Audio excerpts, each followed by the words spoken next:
Kasparov, Fischer and Carlsen all played the English opening, and one of them used it in the most watched chess match ever. Let's start with that famous game. Fischer versus Spassky, the most watched match in the history of the game. World Chess Championship Game 8. The Soviet Union had held the world title for 24 years. This was chess's Cold War, Soviet machinery versus an unpredictable American. If you've seen the Queen's Gambit, this is the real version. Fischer sits down, plays c4. He played it successfully in game 6, which transposed into Queen's Gambit declined. That game gave him the lead in the match already. Fischer's career move was e4 and everyone was expecting it. But Fischer prepared something secretly when the stakes were the highest. So the game continued with a symmetrical English, and the next 6 moves they literally played as symmetrical as it gets. Now that's immediately not a great sign for Spassky. I would do the same if I didn't know what to do against the English. I would play the symmetrical. The game continues and Fischer opens in the center, as you expect he might be doing. And a few more moves later we get to the first critical move of the game. Fischer plays bishop to g5. Now it might not seem like much to you and me, but this was a theoretical novelty at the time, and nobody knew what was going on from that point on.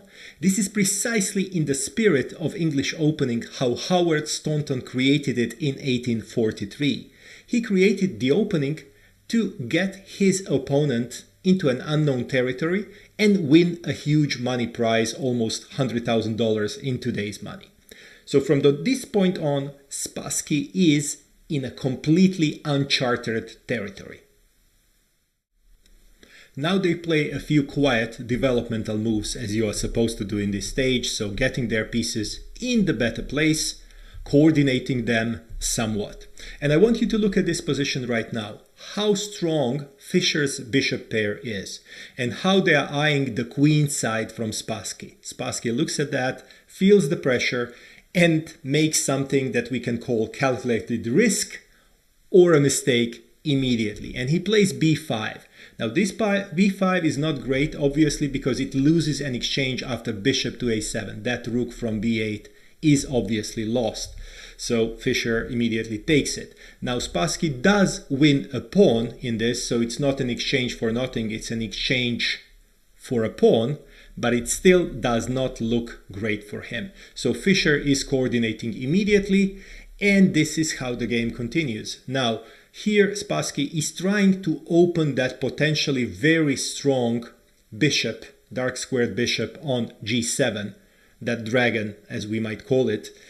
But look at how it looks now for him. He has in fact 3 undefended pieces on the board here.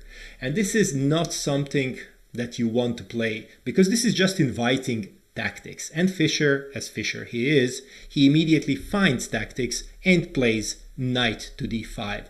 Now this is immediately regaining that pawn that was lost during the exchange, because after the forced queen exchange, there is a check here, getting the queen back, and Fischer gets that bishop. So now there is no compensation for the exchange, and Fischer simply looks much better. Now Spassky tries to do something around here, but he never has a serious threat, really.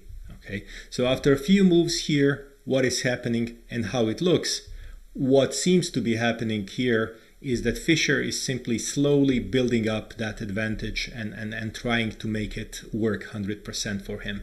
So doubling the rooks here, Spassky doesn't really have a clear plan here, and it's pretty obvious.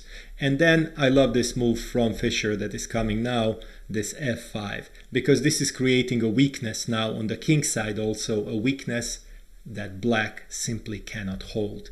So after this exchange of pawns, Fischer again doubles the rooks, and it's just a matter of time how this advantage is going to be realized now. Now obviously because of the potential attack of the knight, Fischer needs to move the rook, but now look at that pawn on h-file. This is completely lost for Spassky, and this is where he resigns. 37 moves. Fischer wins. Match score 5-3. Spassky never leads again. Games 6 and 8 both started with c4, created that crucial advantage. The championship goes to Fischer, 12.5 to 8.5. The English opening had just won a game in the most famous chess match ever played. Every opening has a story. Subscribe for a new story every Tuesday and Saturday.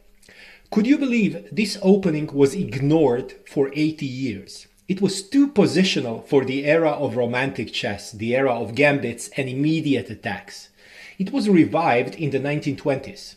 Botvinnik built a system inside it. Petrosyan, Karpov, Kasparov all followed. Carlsen plays it.